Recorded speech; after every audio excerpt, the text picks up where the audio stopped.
Hello hello, ಹೇಗಿದ್ದೀರಾ ನೀವೆಲ್ಲ? ಇವತ್ತು ನಾನು 1988ರಲ್ಲಿ ರಿಲೀಸ್ ಆದ ಒಂದು ಅದ್ಭುತ cult classic science fiction horror ಸಿನಿಮಾನ ಎಕ್ಸ್ಪ್ಲೇನ್ ಮಾಡಕ್ ಹೋಗ್ತಾ ಇದ್ದೀನಿ. ಈ ಸಿನಿಮಾದ ಹೆಸರು ದೇ ಲಿವ್. ರಿಲೀಸ್ ಆದಾಗ ಈ ಸಿನಿಮಾಗೆ ಅಷ್ಟು ಸಕ್ಸಸ್ ಸಿಗ್ಲಿಲ್ಲ. ಆದ್ರೆ ಕಳೆದ ಕೆಲವು ವರ್ಷಗಳಲ್ಲಿ ಇದರ ಪಾಪ್ಯುಲಾರಿಟಿ ಸಿಕ್ಕಾಪಟ್ಟೆ ಜಾಸ್ತಿಯಾಗಿ ಇದೊಂದು ಕಲ್ಟ್ ಕ್ಲಾಸಿಕ್ ಸಿನಿಮಾ ಆಗ್ಬಿಡ್ತು. ಈ ಸಿನಿಮಾದ ಬಗ್ಗೆ ತುಂಬಾ ಇಂಟ್ರೆಸ್ಟಿಂಗ್ ಫ್ಯಾಕ್ಟ್ಸ್ನ ವಿಡಿಯೋ ಕೊನೆಯಲ್ಲಿ ಹೇಳ್ತೀನಿ, ಸೊ ಪ್ಲೀಸ್ ಕೊನೆವರೆಗೂ ನೋಡಿ. ಸಿನಿಮಾ ಶುರುವಾಗೋದು ನಾದಾ ಅನ್ನೋ ಒಬ್ಬ ಕೆಲಸ ಮನೆ ಇಲ್ದ ಹುಡುಗನಿಂದ. ಅವನು ಲಾಸ್ ಏಂಜಲಸ್ ಸಿಟಿಗೆ ಕೆಲಸ ಹುಡ್ಕೊಂಡು ಬರ್ತಾನೆ. ಗವರ್ನಮೆಂಟ್ ಎಂಪ್ಲಾಯ್ಮೆಂಟ್ ಆಫೀಸ್ಗೆ ಹೋಗಿ ಕೇಳ್ತಾನೆ, ಆದ್ರೆ ಯಾವುದೇ ಕೆಲಸ ಸಿಗಲ್ಲ. ಅಲ್ಲಿಂದ ಆಚೆ ಬರುವಾಗ ಒಬ್ಬ ಬ್ಲೈಂಡ್ ಪ್ರೀಚರ್ನ ನೋಡ್ತಾನೆ. ಆ ಪಾದ್ರಿ, ಈ ರಾಜಕಾರಣಿಗಳು ಶ್ರೀಮಂತರು ನಮ್ಮನ್ನ ಕಂಟ್ರೋಲ್ ಮಾಡ್ತಿದ್ದಾರೆ, ನಮ್ಮನ್ನ ಗುಲಾಮರನ್ನಾಗಿ ಮಾಡ್ತಿದ್ದಾರೆ ಅಂತ ಭಾಷಣ ಮಾಡ್ತಾ ಇರ್ತಾನೆ. ಅಷ್ಟ್ರಲ್ಲಿ ಅಲ್ಲಿಗೆ ಬರೋ ಪೊಲೀಸರು ಆ ಭಾಷಣನ ನಿಲ್ಲಿಸ್ತಾರೆ. ಆ ರಾತ್ರಿ ಜಾನ್ ರಸ್ತೆಯಲ್ಲೇ ಮಲಗಿ ಕಳೀತಾನೆ.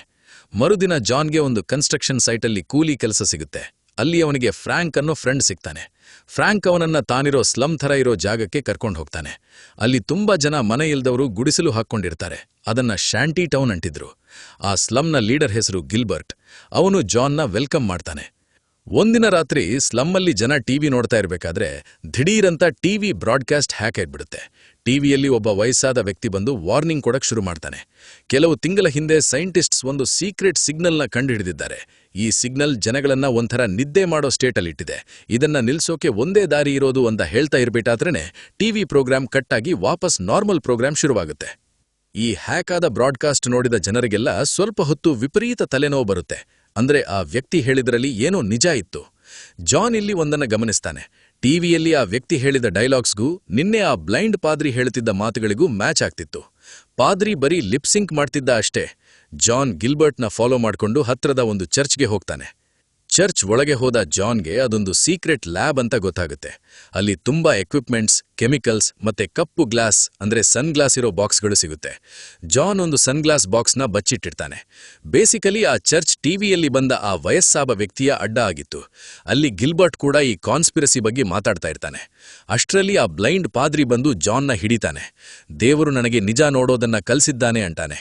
ಜಾನ್ ಹೆದರ್ಕೊಂಡು ಅಲ್ಲಿಂದ ಓಡಿ ಬರ್ತಾನೆ. ರಾತ್ರಿ ಪೊಲೀಸರು ಆ ಚರ್ಚ್ ಮೇಲೆ ರೇಡ್ ಮಾಡ್ತಾರೆ. ಪಾದ್ರಿನ ಸಾಯುವಷ್ಟು ಹೊಡಿತಾರೆ. ಬುಲ್ಡೋಸರ್ ತಂದು ಇಡೀ ಸ್ಲಮ್ನ ನಾಶ ಮಾಡ್ತಾರೆ. ಜಾನ್ ಅಲ್ಲಿಂದ ಎಸ್ಕೇಪ್ ಆಗಿ ಒಂದು ಹಳೆ ಮನೆಯಲ್ಲಿ ಬಚ್ಚಿಟ್ಕೊಳ್ತಾನೆ. ಬೆಳಗ್ಗೆ ಜಾನ್ ವಾಪಸ್ ಬಂದು ತಾನು ಬಚ್ಚಿಟ್ಟಿದ್ದ ಸನ್ಗ್ಲಾಸ್ ಬಾಕ್ಸ್ ತಗೊಂಡ್ ಬರ್ತಾನೆ. ಅದರಲ್ಲಿರೋ ಒಂದು ಗ್ಲಾಸ್ನ ಹಾಕ್ಕೊಂಡು ರಸ್ತೆಗೆ ಬರ್ತಾನೆ. ಆ ಗ್ಲಾಸ್ ಹಾಕೊಂಡ ತಕ್ಷಣ ಇಡೀ ಪ್ರಪಂಚವೇ ಬದಲಾಗ್ಬಿಡುತ್ತೆ. ಎಲ್ಲವೂ ಬ್ಲ್ಯಾಕ್ ಅಂಡ್ ವೈಟ್ ಆಗಿ ಕಾಣಿಸುತ್ತೆ. ಪ್ರತಿಯೊಂದು ಬಿಲ್ ಬೋರ್ಡ್, ಮ್ಯಾಗಝೀನ್ ಮೇಲೆ ಹಿಡನ್ ಮೆಸೇಜ್ಗಳು ಕಾಣಿಸುತ್ತೆ. Obey, consume, reproduce, no independent thought, sleep ಅಂತ ಗ್ಲಾಸ್ ತೆಗೆದ್ರೆ ನಾರ್ಮಲ್ ಪ್ರಪಂಚ, ಹಾಕೊಂಡ್ರೆ ಈ ಮೆಸೇಜ್ಗಳು. ಅಷ್ಟೇ ಅಲ್ಲ, ಜಾನ್ಗೆ ಇನ್ನೊಂದು ಭಯಂಕರ ಸತ್ಯ ಗೊತ್ತಾಗುತ್ತೆ. ತುಂಬಾ ಜನ ಮನುಷ್ಯರು ನಿಜವಾಗ್ಲೂ ಮನುಷ್ಯರಲ್ಲ, ಅವರು ಏಲಿಯನ್ಸ್. ಇವರೇ ಆ ಸೀಕ್ರೆಟ್ ಸೊಸೈಟಿ ಮೆಂಬರ್ಸ್. ಈ ಏಲಿಯನ್ಸ್ ಭೂಮಿಯನ್ನ ಕಂಟ್ರೋಲ್ ಮಾಡ್ತಿದ್ದಾರೆ. ಶ್ರೀಮಂತರು, ರೂಲಿಂಗ್ ಕ್ಲಾಸ್ ಎಲ್ಲ ಇವರೇ. ಏಲಿಯನ್ಸ್ ಬ್ರಾಡ್ಕಾಸ್ಟ್ ಮಾಡ್ತಿರೋ ಸಿಗ್ನಲ್ನಿಂದಾನೇ ಮನುಷ್ಯರಿಗೆ ಅವರು ನಾರ್ಮಲ್ ಆಗಿ ಕಾಣಿಸ್ತಿದ್ದಾರೆ ಅಂತ ಜಾನ್ಗೆ ಅರ್ಥ ಆಗುತ್ತೆ. ಜಾನ್ಗೆ ಏನ್ ಮಾಡ್ಬೇಕು ಅಂತ ತಿಳಿಯಲ್ಲ. ಸೂಪರ್ ಮಾರ್ಕೆಟಲ್ಲಿ ಒಬ್ಬ ಏಲಿಯನ್ ವುಮನ್ನ ನೋಡಿ ಶಾಕ್ ಆಗ್ತಾನೆ. ಅವಳು ತನ್ನ ವಾಚ್ ಮೂಲಕ ಏಲಿಯನ್ ಪೊಲೀಸರಿಗೆ ಇನ್ಫಾರ್ಮ್ ಮಾಡ್ತಾಳೆ. ಪೊಲೀಸರು ಬರ್ತಾರೆ. ಜಾನ್ ಅವರನ್ನೇ ಕೊಡದು ಗನ್ ಕಿತ್ಕೊಂಡು ಓಡ್ತಾನೆ. ಒಂದು ಬ್ಯಾಂಕ್ ಒಳಗೆ ನುಗ್ಗಿ ಅಲ್ಲಿರೋ ಏಲಿಯನ್ಸ್ನ ಶೂಟ್ ಮಾಡ್ತಾನೆ. ಆದ್ರೆ ಏಲಿಯನ್ಸ್ ತಮ್ಮ ಡಿವೈಸ್ ಯೂಸ್ ಮಾಡಿ ಗಾಳಿಯಲ್ಲೇ ಮಾಯ ಆಗ್ಬಿಡ್ತಾರೆ. ಈ ಘಟನೆ ನಂತರ ಇಡೀ ಸಿಟಿಯ ಪೊಲೀಸರು ಜಾನ್ ಹಿಂದೆ ಬೀಳ್ತಾರೆ. ಜಾನ್ ಹಾಲಿ ಅನ್ನ ಹುಡುಗಿನ ಕಿಡ್ನಾಪ್ ಮಾಡಿ ಅವಳ ಮನೆಗೆ ಹೋಗ್ತಾನೆ. ಅವಳಿಗೆ ಎಲ್ಲ ಸತ್ಯ ಹೇಳ್ತಾನೆ. ಆದ್ರೆ ಅವಳು ನಂಬಲ್ಲ. ಅವನನ್ನ ಟ್ರಿಕ್ ಮಾಡಿ ಕಿಟಕಿಯಿಂದ ಆಚೆ ತಳ್ಳಿ ಪೊಲೀಸರಿಗೆ ಕಾಲ್ ಮಾಡ್ತಾರೆ. ಜಾನ್ ಈಗ ಮೋಸ್ಟ್ ವಾಂಟೆಡ್ ಕ್ರಿಮಿನಲ್. ಜಾನ್ ವಾಪಸ್ ಬಂದು ತನ್ನ ಸನ್ ಗ್ಲಾಸ್ ಬಾಕ್ಸ್ ತಗೊಳ್ತಾನೆ. ಅಲ್ಲಿಗೆ ಬರೋ ಫ್ರಾಂಕ್ಗೆ ಒಂದು ಗ್ಲಾಸ್ ಕೊಟ್ಟು ಹಾಕೊಳ್ಳೋಕೆ ಹೇಳ್ತಾನೆ. ಆದ್ರೆ ಫ್ರಾಂಕ್ ಒಪ್ಪಲ್ಲ. ಇಬ್ಬರಿ ಮಧ್ಯೆ ದೊಡ್ಡ ಫೈಟ್ ಶುರುವಾಗುತ್ತೆ. ಫೈನಲಿ ಜಾನ್ ಫೋರ್ಸ್ ಮಾಡಿ ಫ್ರಾಂಕ್ಗೆ ಗ್ಲಾಸ್ ಹಾಕ್ತಾನೆ. ಆಗ ಫ್ರಾಂಕ್ಗೂ ನಿಜವಾದ ಏಲಿಯನ್ಸ್ ಕಾಣಿಸ್ತಾರೆ. ಶಾಕ್ ಆದ ಫ್ರಾಂಕ್ ಜಾನ್ಗೆ ಹೆಲ್ಪ್ ಮಾಡಕ್ಕೆ ಡಿಸೈಡ್ ಮಾಡ್ತಾನೆ.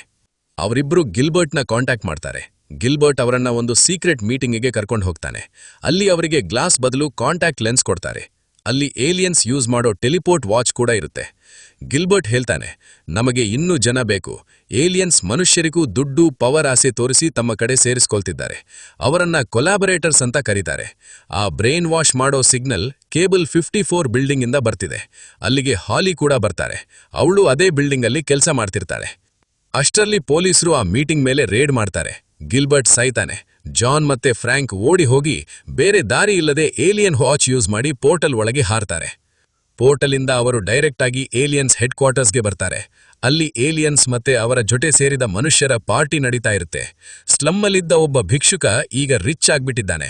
ಏಲಿಯನ್ಸ್ ಜೊತೆ ಕೈ ಜೋಡಿಸಿದ್ರೆ ನಾವು ರಿಚ್ ಆಗಬಹುದು, ಇದೊಂದು ಒಳ್ಳೆ ಬಿಸ್ನೆಸ್ ಅಂತಾನೆ. ಆ ಸಿಗ್ನಲ್ ಬರ್ತಿರೋದು ಕೇಬಲ್ 54 ಬ್ರಾಡ್ಕಾಸ್ಟಿಂಗ್ ಸ್ಟೇಷನ್ ಇಂದ ಅಂತ ಗೊತ್ತಾಗುತ್ತೆ.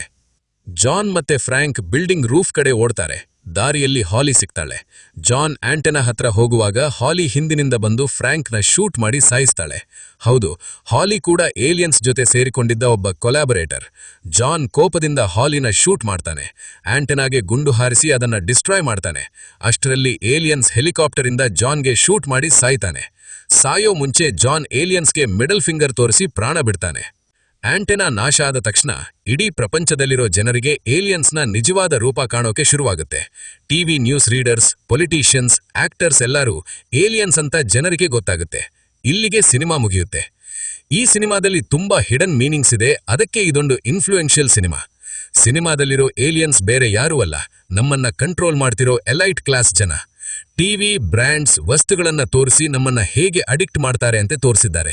ಇವತ್ತಿನ ಸೋಷಿಯಲ್ ಮೀಡಿಯಾ, ಫೇಸ್ಬುಕ್, ಇನ್ಸ್ಟಾಗ್ರಾಮ್ ನಮ್ಮನ್ನ ಹೇಗೆ ಕಂಟ್ರೋಲ್ ಮಾಡ್ತಿದೆ, ಆರ್ಟಿಫಿಷಿಯಲ್ ಇಂಟೆಲಿಜೆನ್ಸ್ ನಮ್ಮನ್ನ ಹೇಗೆ ಟ್ರ್ಯಾಕ್ ಮಾಡ್ತಿದೆ ಅನ್ನೋದಕ್ಕೆ ಈ ಸಿನಿಮಾ ಬೆಸ್ಟ್ ಎಕ್ಸಾಂಪಲ್. ಈ ವಿಡಿಯೋಗೆ ಲೈಕ್, ಶೇರ್, ಕಾಮೆಂಟ್ ಮತ್ತೆ ಸಬ್ಸ್ಕ್ರೈಬ್ ಮಾಡಿ.